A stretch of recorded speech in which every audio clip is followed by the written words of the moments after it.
But I also knew in my heart that she would want me to keep going and help people the way I helped her. And that's why I do what I do.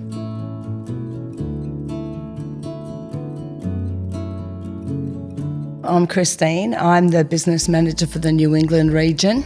So rural, being Armidale up to Tenterfield, over to Inverell, down to Walker and everything in between. And I'm 54 years old. I had my first daughter and absolutely amazing. I ended up having, when I had my second daughter, she was born premature at 26 weeks, 6 days. She was diagnosed with chromosome ring 22. She also had cerebral palsy. What was she like when she was growing up? Gorgeous, cheeky. She loved really loud, banging, heavy metal music, and my daughter would have the music on and she'd stand up at the stereos and literally stand there and just banging her head 24/7. As she grew up, I don't know, I think it was mother's intuition. I knew something wasn't right.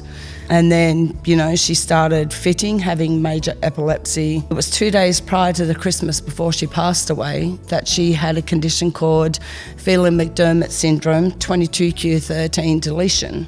So what we found out is her organs and that went into regression. Her body just shut down. Her seizures ended up 1,000 times worse, and I took her home to be with family, to spend a bit of time with her, and then on May the 12th, the year after, she passed away. So, yeah.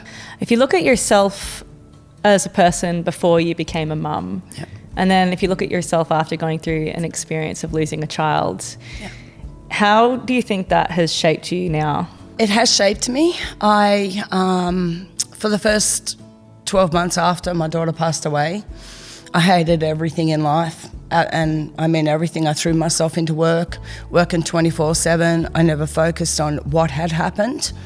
And then around the 12-month mark, I did have a total meltdown, total breakdown.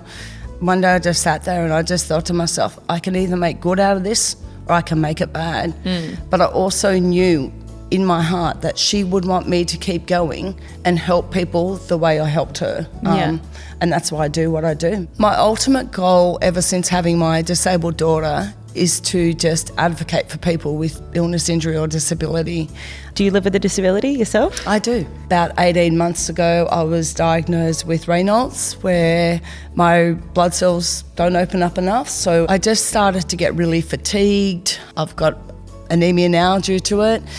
In that, I also have cortisol in that as well because I have Addison's. It's just amazing to be able to hear your story today and to hear about how you're using your daughter's legacy to enable better lives as well. I think it's all my experience from having my disabled daughter to me now. I can use that on a day-to-day basis to try and help someone.